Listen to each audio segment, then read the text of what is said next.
أشهد أن لا إله إلا الله وحده لا شريك له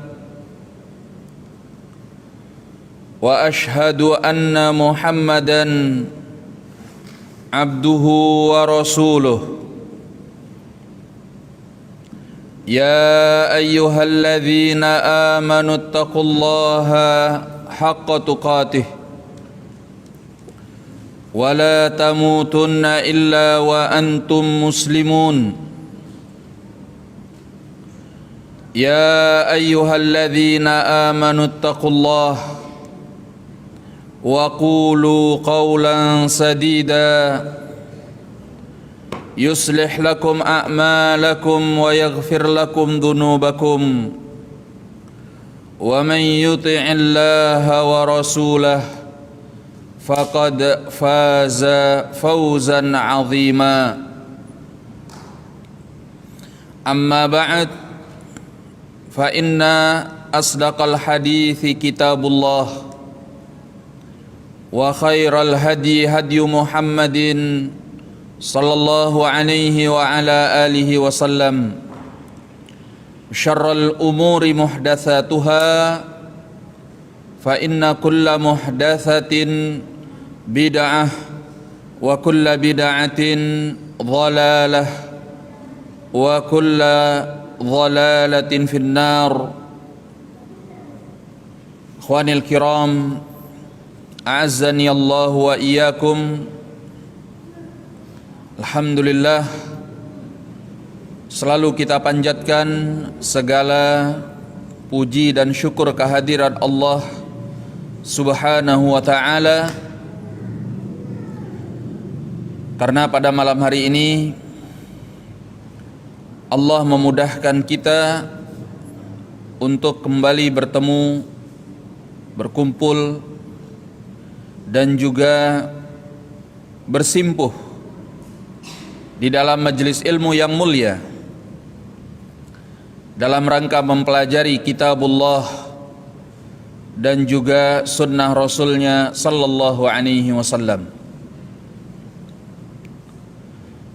Semoga selawat dan salam senantiasa tercurahkan kepada Nabi besar kita, junjungan kita, yaitu Nabi Muhammad sallallahu alaihi wasallam, dan juga kepada keluarganya, sahabatnya, dan siapapun yang mau mengikuti sunnahnya sampai datangnya hari kiamat kelak.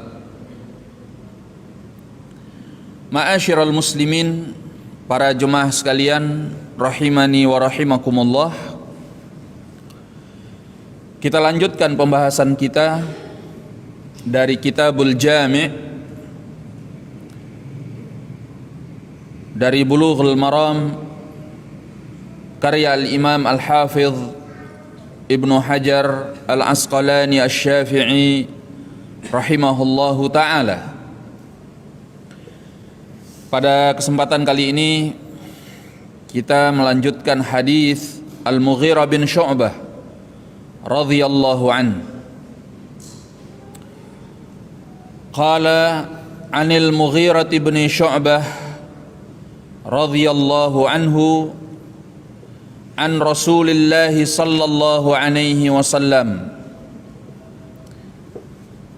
Dari Al-Mughirah bin Syu'bah, semoga Allah meridhai beliau, dari Rasulullah sallallahu alaihi wasallam, qala, beliau bersabda, innallaha harrama alaikum uquqal ummahat.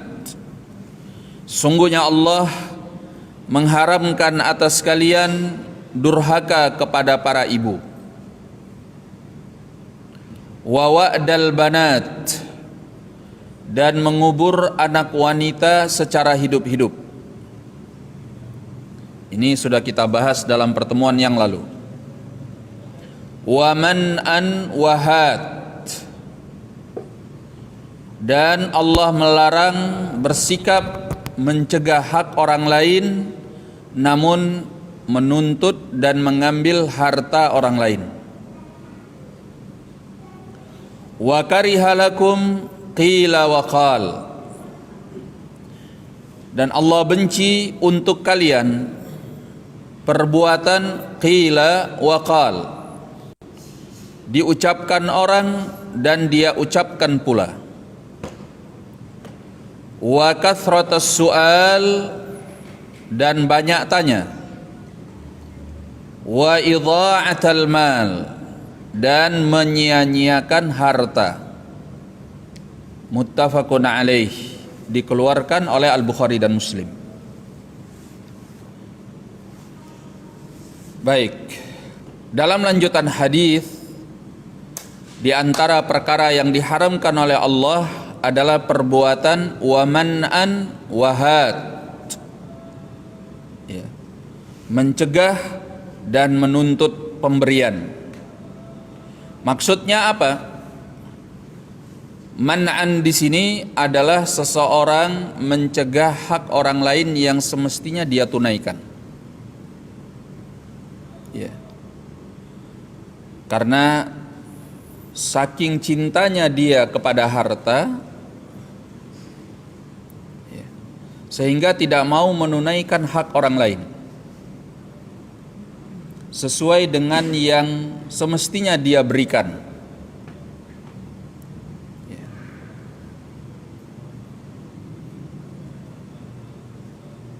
Kalau punya hutang, padahal dia mampu membayar, tidak dia bayar.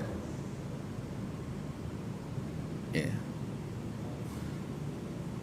Kalau punya pegawai, pekerja, anak buah yang bekerja untuknya, mereka sudah bekerja menunaikan kewajibannya, pada saat pembayaran gaji dia tunda gajinya atau dia kurangi haknya. Kesepakatan bahwa gajiannya tanggal 10 atau tanggal 5, tapi diberikan lebih dari waktu yang telah disepakati, bahkan ditunda-tunda. Ini perbuatan yang diharamkan oleh Allah, padahal dia mampu menunaikannya tepat pada waktunya. Ya. Maka ini perbuatan yang diharamkan oleh Allah, ya, man'an, mencegah hak orang lain.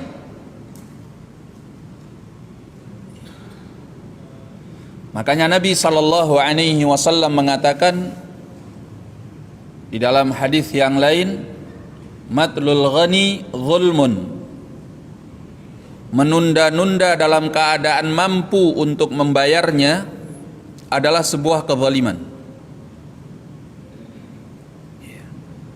Kalau gaji itu memang disepakati tanggal 5, ya tanggal 5, atau disepakati tanggal 1, ya harus tanggal 1. Jangan ditunda-tunda, ya, kecuali kalau memang perusahaan mengalami kerugian atau uangnya memang belum cair. Ya. Tapi haknya pegawai harus ditunaikan sesuai dengan kesepakatan. Ya, sebisa mungkin sesuai dengan kemampuan. Begitu pula ketika membayar hutang. Kalau sudah mampu, bayar. Apalagi sudah jatuh tempo. Kalau tidak mampu, nah itu pengecualian. Ya.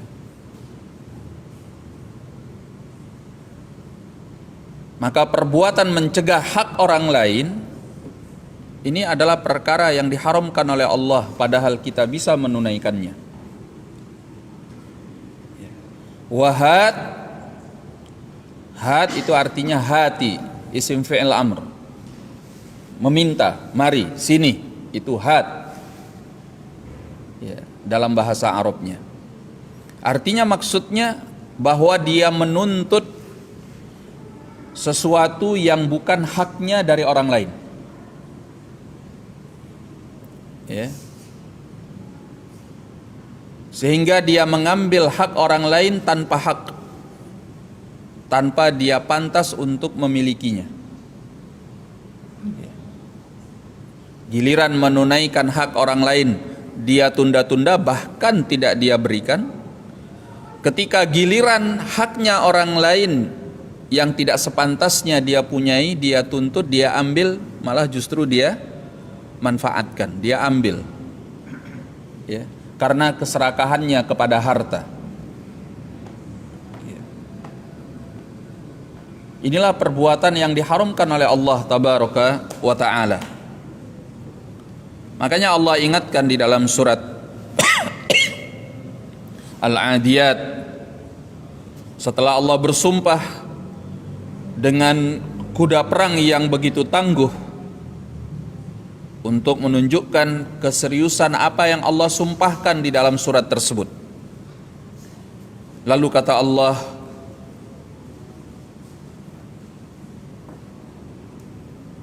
innal insana li rabbihi lakanud wa innahu ala dzalika lasyahid wa innahu lihubbil khairi lasyadid. Manusia itu, kata Allah, memang durhaka kepada Tuhannya, dan dia mempersaksikan hal tersebut. Dan sungguhnya dia, kata Allah, wa innahu lihubbil khairi lasyadid, dan sungguhnya manusia itu memang sangat mencintai harta. Dalam surat Al-Fajr Allah katakan, wa tuhibbunal mala hubban jamma, kalian mencintai harta itu dengan kecintaan yang penuh. Inilah dalam kehidupan dunia, sering sekali kita tidak menunaikan hak orang lain sehingga kita menzaliminya. Sementara kita dengan tanpa pikir panjang memanfaatkan milik orang lain, padahal itu tidak pantas untuk kita manfaatkan. Ya. Dan ini banyak sekali bentuknya. Kadang seseorang memakai sendal orang lain tanpa izinnya. Ya. Keluar dari masjid, pingin wudhu, enak aja dia pakai sendal orang lain tanpa izin, padahal itu bukan sendalnya. Iya enggak? Iya. Ya walaupun ada yang sengaja tukar sendal gitu, ya, memang niatnya nyuri. Tapi ini perbuatan yang tidak pantas walaupun dalam hal yang kecil. Ya. Memakai sesuatu yang bukan milik kita, ini adalah perbuatan yang tercela di dalam Islam.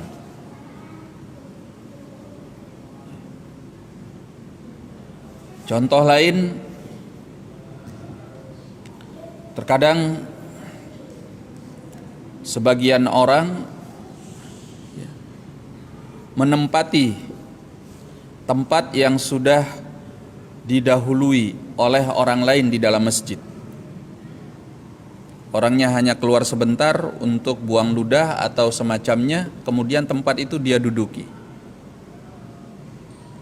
padahal sudah didahului oleh orang lain dan sudah diberi tanda. Dan ini terjadi. Ya, ini contoh-contoh kecil. Kalau contoh-contoh besar banyak. Bagaimana seseorang mengambil harta orang lain tanpa hak. Ya. Nah, ini yang dimaksud man'an wahad. Giliran harus menunaikan hak orang lain, dia tunda-tunda, bahkan tidak dia tunaikan.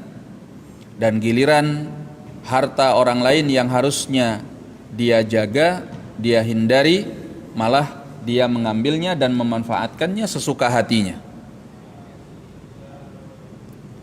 Taib. Kemudian kata beliau, wa karihalakum, dan Allah benci untuk kalian qila wa qal, dikatakan orang dan dia katakan pula. Di antara makna qila wa qal yaitu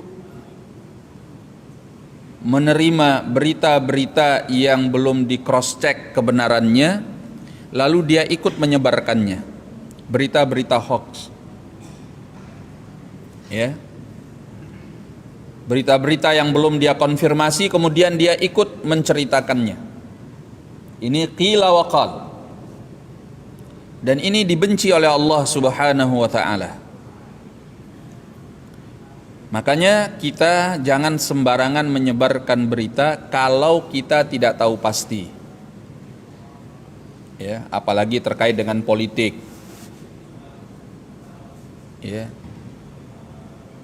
Juga demikian yang terkait misalnya sekarang ini mengenai saudara-saudara kita di Palestina, ya. Maka kita jangan gampang menerima berita kemudian kita sebarkan tanpa kita tahu kebenarannya. Itu namanya qila wa qal, hal yang dibenci oleh Allah Subhanahu wa ta'ala.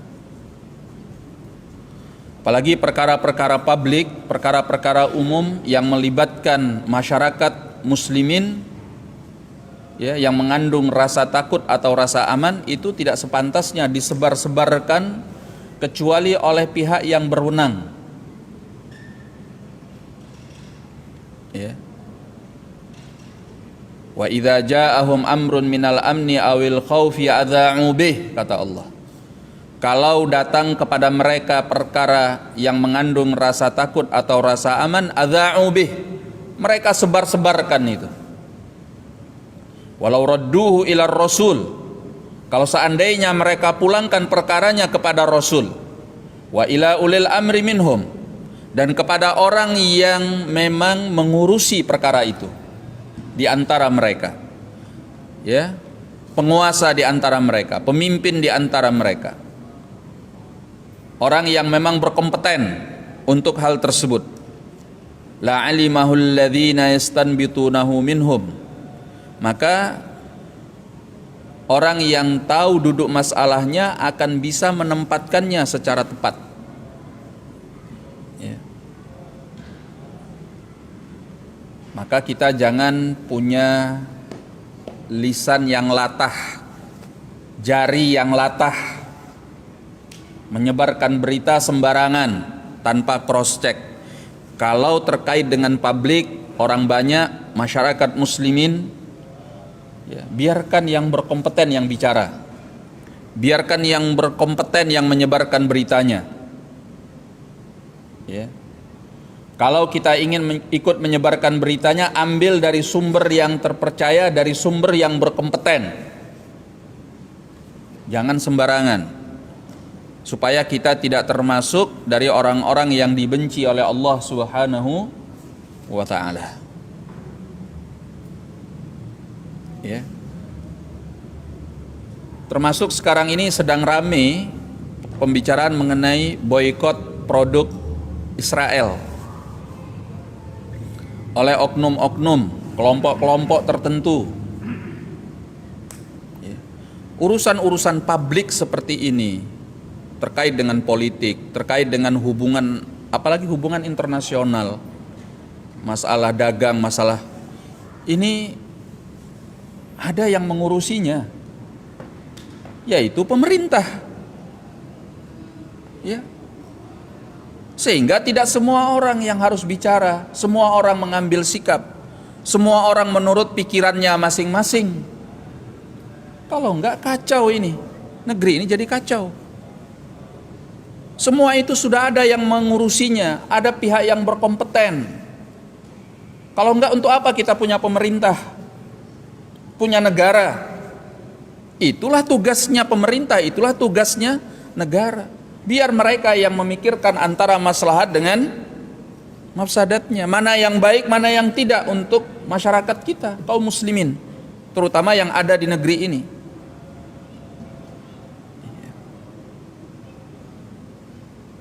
Maka dalam keyakinan ahlus sunnah, perkara-perkara publik seperti ini terkait dengan orang banyak, masyarakat, ya, itu selalu diserahkan urusannya kepada pemerintah kaum muslimin. Tidak boleh kelompok-kelompok orang per orang yang melakukannya. Karena ini terkait dengan orang banyak, ini urusan publik, ini urusan masyarakat yang harus ditangani oleh pihak yang berkompeten. Kita jangan masuk ke dalam perbuatan qila wa qal.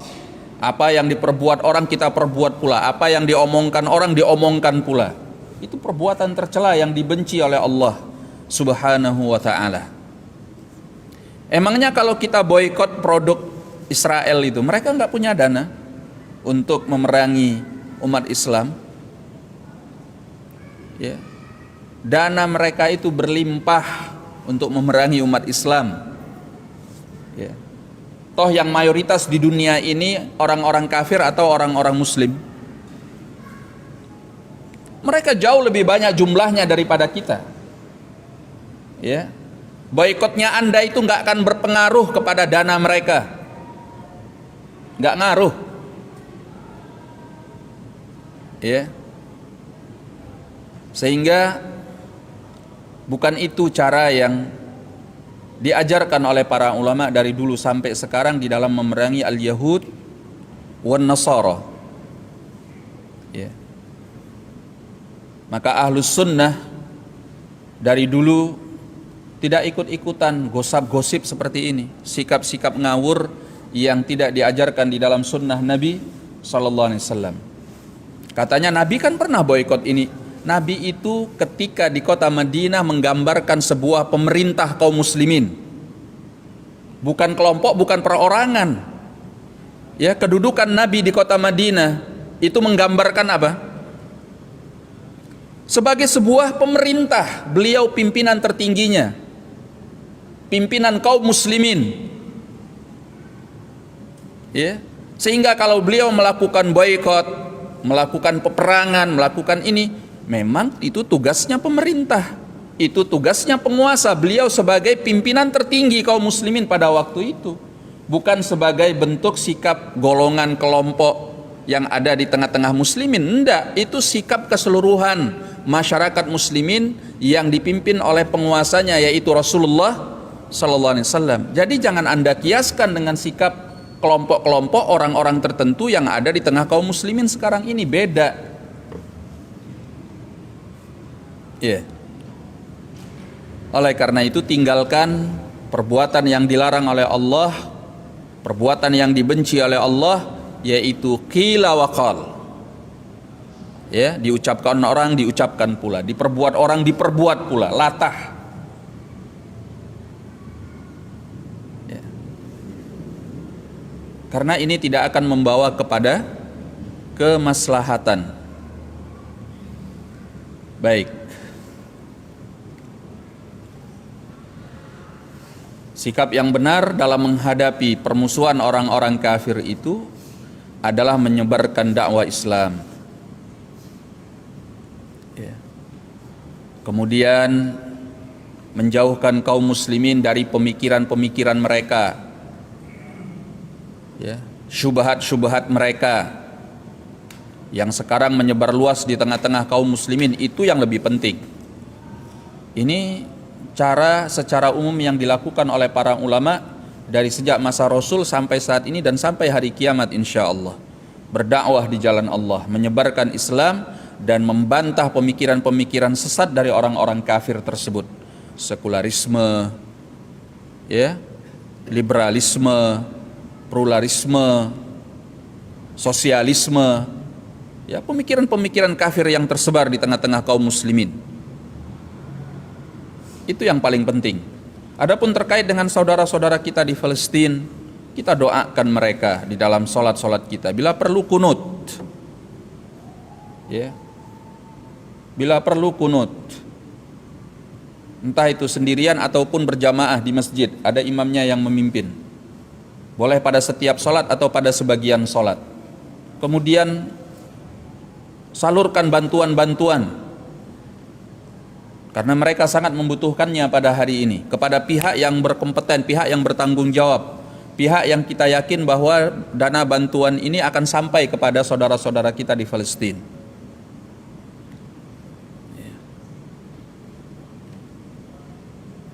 Kemudian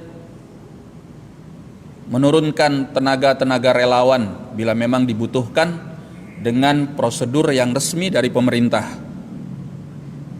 atau dengan prosedur birokrasi yang diperbolehkan oleh pemerintah kita. Relawan-relawan yang untuk membantu para korban di sana. Adapun pasukan, tentara, itu urusan pemerintah. Ya, ini hubungannya, kaitannya dengan dunia internasional, biar mereka yang mempunyai keputusan, mengambil apa sikap yang harus diambil. Percayakan kepada mereka. Barakallahu fikum. Semoga Allah tabaraka wa ta'ala mengangkat derita saudara-saudara kita di Palestina, memberikan kemenangan, kekuatan, dan membela mereka dari musuh-musuh yang menghancurkan mereka. Semoga Allah tabaraka wa ta'ala menghancurkan musuh-musuh kaum muslimin dimanapun mereka berada. Menghancurkan Israel, Yahudi, ya, dan memporak-porandakan mereka.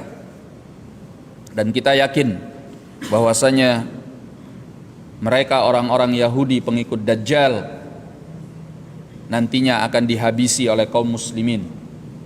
Karena hari kiamat, kata Nabi sallallahu alaihi wasallam, la taqumus saa'ah, tidaklah datang hari kiamat hatta yakhtabi'a al-yahud, sampai orang-orang Yahudi itu bersembunyi khalfa kulli hajarin wa syajar, di balik setiap pohon dan batu, sehingga pohon dan batu itu mengatakan, ya Abdullah, wahai Abdullah, atau ya Muslim, wahai Muslim, warai Yahudi faktulhu, di belakangku ini ada Yahudi, maka bunuh dia. Itu akan terjadi nantinya di akhir zaman. Sehingga kaum muslimin tidak perlu pesimis, optimis, karena apa yang dikatakan oleh Nabi sallallahu alaihi wasallam pasti terjadi, dan riwayatnya sahih di dalam Sahih Muslim. Taib. Kemudian di antara perkara yang dibenci oleh Allah, wa kathratus su'al. Kathratus su'al, banyak tanya.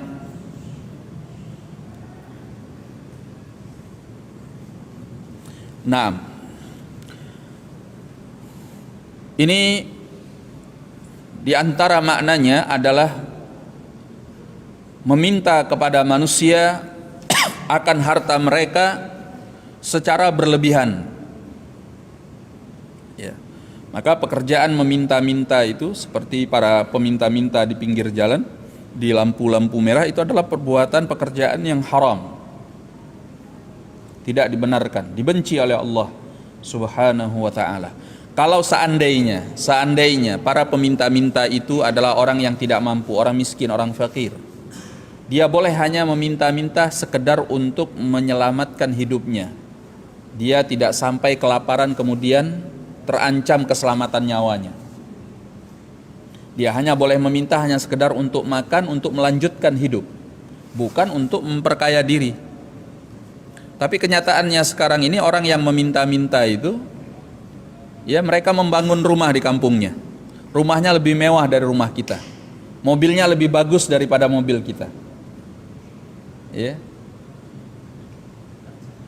Bahkan mereka dikoordinir katanya. Allahul musta'an. Itu perbuatan pekerjaan yang haram.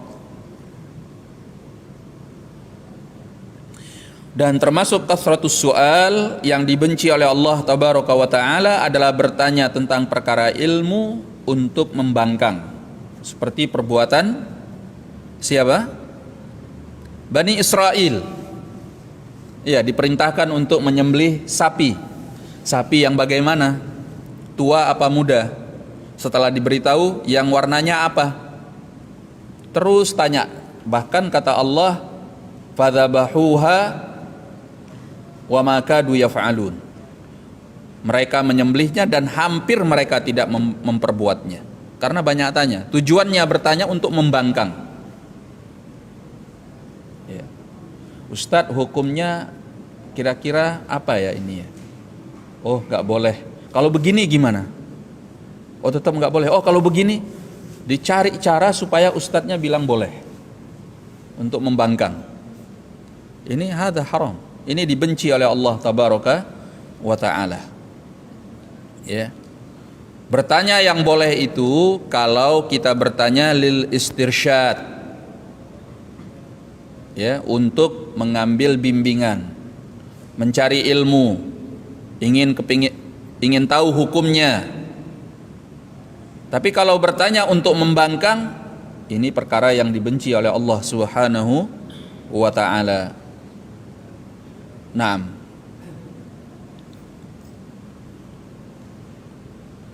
Kemudian termasuk juga banyak bertanya yang dibenci oleh Allah Tabaraka wa Ta'ala adalah banyak tanya dalam perkara yang nggak penting, yang bahkan tidak ada realitanya, hanya sekedar ya banyak tanya aja gitu. Itu nggak benar juga.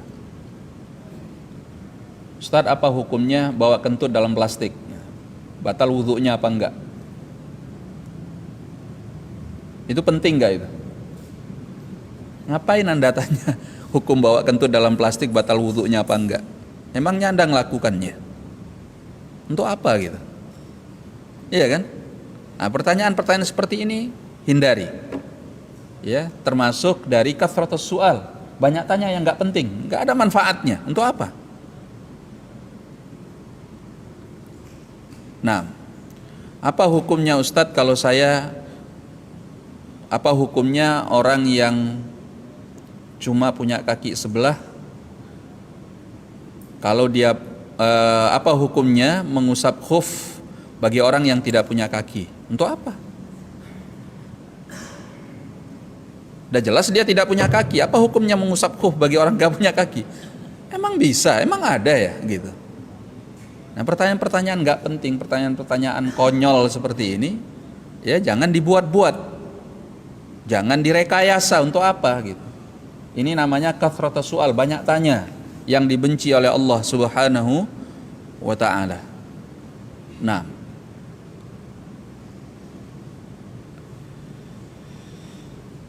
demikian pula banyak tanya yang tujuannya untuk menyudutkan sang alim, menyudutkan ustadznya. Dia udah tahu hukumnya, ya, tapi ustadz ini berpendapat lain dari apa yang dia ambil.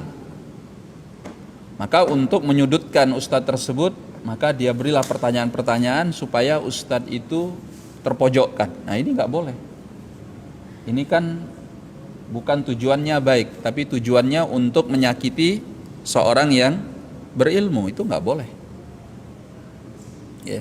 Atau bertanya untuk membenturkan antara seorang yang berilmu dengan orang berilmu yang lainnya. Enggak, kata ustadznya fulan begini ustadz, gimana itu? Ingin dibenturkan. Itu cara bertanya yang tidak benar, ya. Maka hargailah kalau memang seorang alim sudah berpendapat dengan sebuah pendapat yang memang itu adalah ijtihad di kalangan para ulama yang berselisih pendapat dalam masalah tersebut, ya udah hargai aja pendapatnya. Kalau mau berdiskusi, maka berdiskusilah dengan cara yang baik, bukan dengan memojokkan dia ataupun menunjukkan kelemahannya atau kekurangannya. Nah,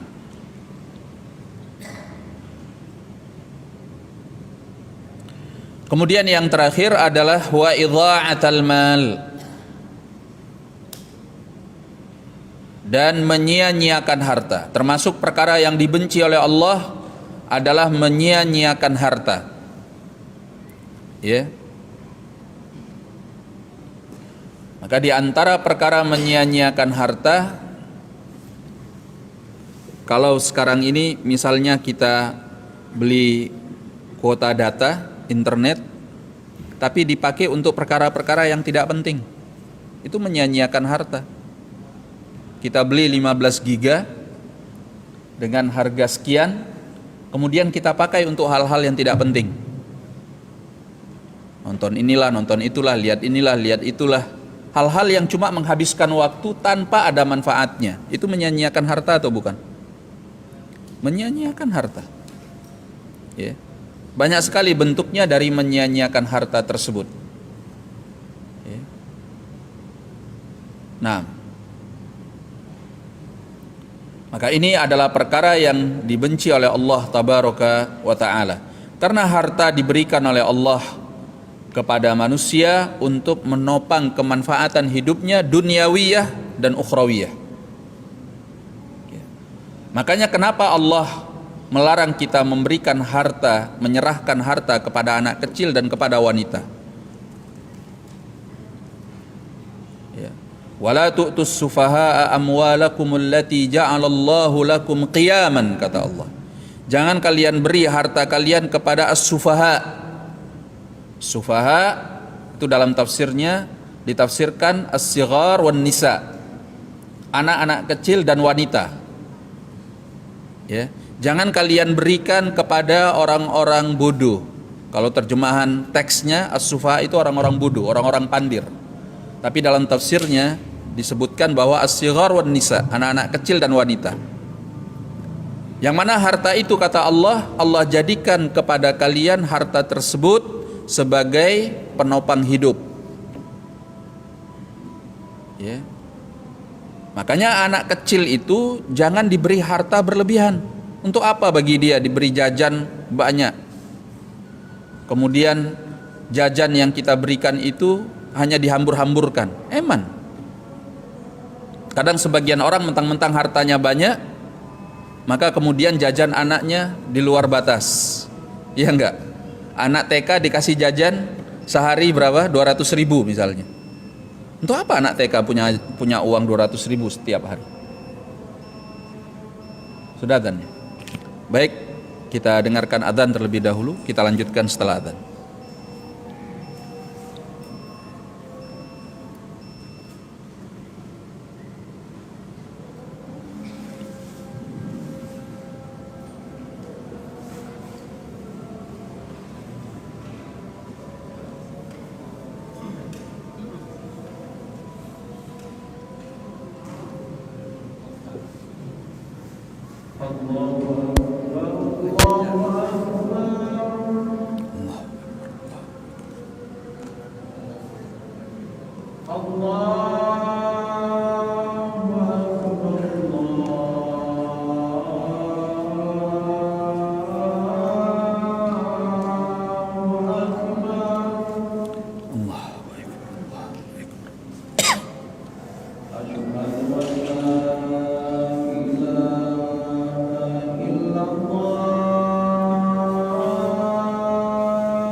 Allahu Akbar, Allah.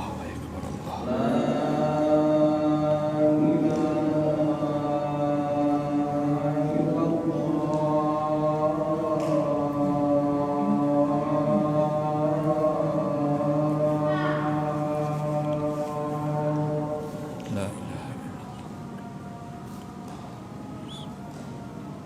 Muhammadin al-wasilatu wal fadilatu. Nah, baik, bismillahirrahmanirrahim. Kita lanjutkan sedikit sebelum kita sholat. Jadi Allah mengatakan jangan kalian memberikan harta kalian kepada as-sufaha, yaitu as-sighar wan nisa, anak-anak kecil dan para wanita, yakni secara berlebihan, ya, sehingga harta itu dihambur-hamburkan tanpa ada kemanfaatannya.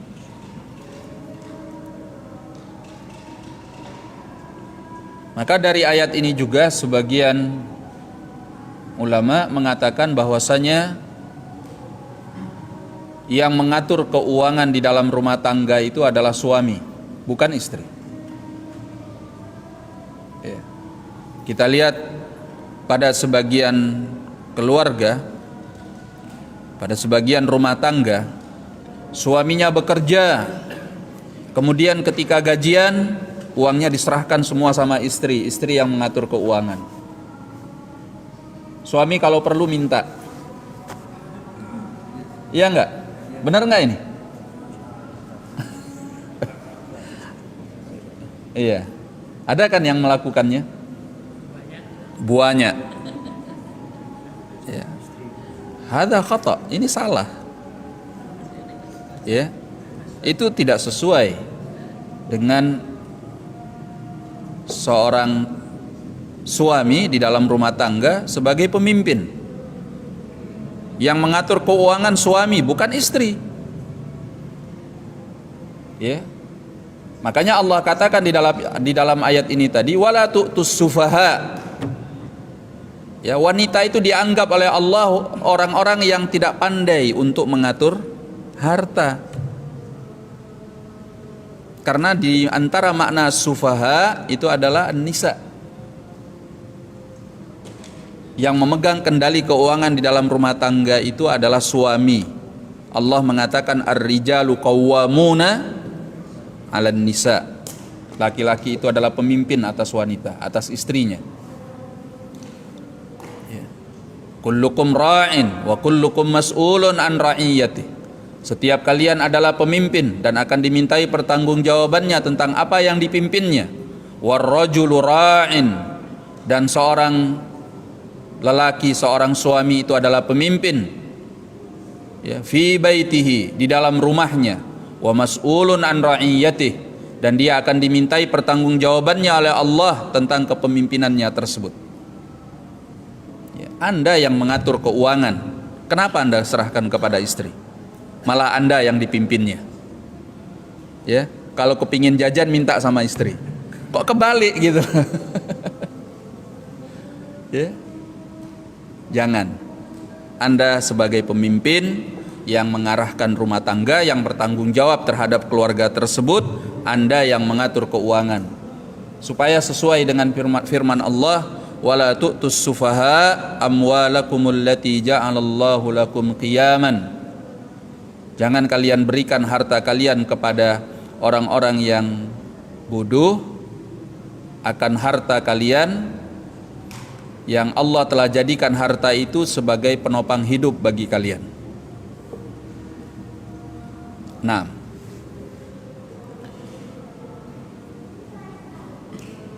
ikhwani ma'asyiral muslimin rahimani wa rahimakumullah. Maka di antara perkara yang dibenci oleh Allah yang ketiga adalah menyia-nyiakan harta, menggunakan harta bukan pada tempatnya. Nah, kemudian baik, ini selesai hadisnya. Kita cukupkan dulu sampai di sini. Ada yang mau bertanya?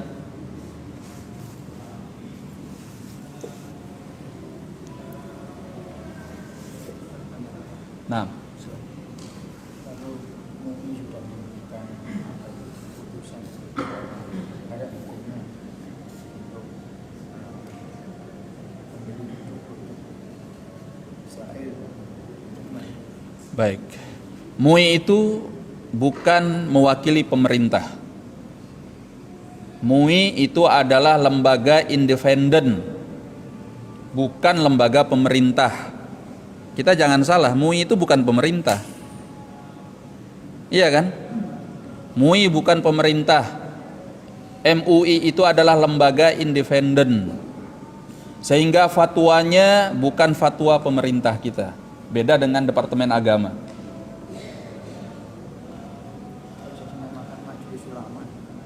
Ya, makanya kan lembaga Majelis Ulama Indonesia. Dia lembaga seperti lembaga-lembaga lain. Hanya saja sering dari pihak Departemen Agama atau Kementerian Agama ya bekerja sama dengan mereka dalam banyak hal. Tapi mereka bukan lembaga pemerintah. Mereka lembaga independen seperti lembaga-lembaga yang lain. Barakallahu fiik. Sehingga apa yang difatwakan MUI itu belum tentu jadi fatwa dari Kementerian Agama ataupun Departemen Agama. Iya. Dalam hal-hal yang seperti ini kita tidak terikat dengan fatwa MUI, tapi justru terikat dengan apa yang difatwakan oleh Kementerian Agama karena mereka mewakili pemerintah kita. Begitu. Barakallahu fiik.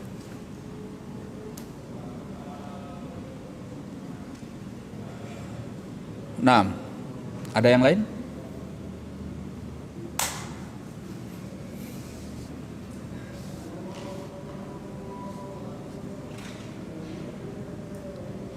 Dan di kota Madinah Nabi SAW pernah nggak memboikot produk Yahudi?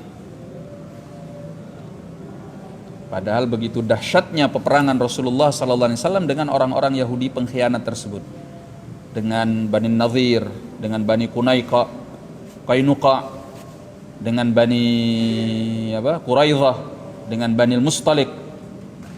Tidak pernah Nabi SAW memfatwakan boikot produk, barang. Bahkan Nabi bertransaksi dengan orang-orang Yahudi. Ya. Bahkan sampai Nabi itu meninggal dunia dalam keadaan baju besinya tergadai pada seorang Yahudi karena dulu pernah ngambil tepung gandum dari Yahudi tersebut. Kenapa Nabi SAW tidak berpikir, wah ini kan mereka kalau punya dana mereka perangi nanti kaum muslimin. Ya udah kita tutup sumber dananya, jangan berinteraksi ataupun jangan berjual beli dengan orang-orang Yahudi. Ya. Maka transaksi kepada Yahudi haram misalnya, supaya tidak memberi mereka dana untuk memerangi kaum muslimin. Nggak pernah itu dilakukan oleh Nabi SAW. Ya. Terus kenapa kita mengharamkan sesuatu yang dihalalkan oleh Allah dan Rasulnya? Allah dan Rasulnya menghalalkan untuk kita bertransaksi dalam hal jual beli bahkan kepada orang-orang kafir. Kenapa kita mengharamkannya? Kecuali kalau produknya itu barang yang haram, semacam babi misalnya, minuman keras, iya kan? Nah itu memang nggak boleh karena memang diharamkan oleh Allah dan Rasulnya. Alasannya mereka nanti punya sumber dana untuk memerangi kita. Mereka ini, nggak usah antum boikot mereka, itu dananya melimpah. Dan boikotnya kita nggak ngaruh sama mereka. Nggak akan bakal ngaruh. Toh mereka juga yang mayoritas sekarang ini.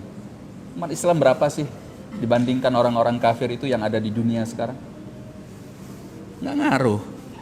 Jadi nggak usah melakukan hal-hal bodoh yang nggak ada manfaatnya. Gitu. Barakallahu fiik. Kalau ingin membantu saudara-saudara kita di Palestina, lakukan dengan cara yang benar. Nah, seperti yang tadi kita sebutkan begitu. Wallahu a'lam. Baik, kalau ada pertanyaan yang lain? Kalau nggak ada kita cukupkan dulu, kita sholat.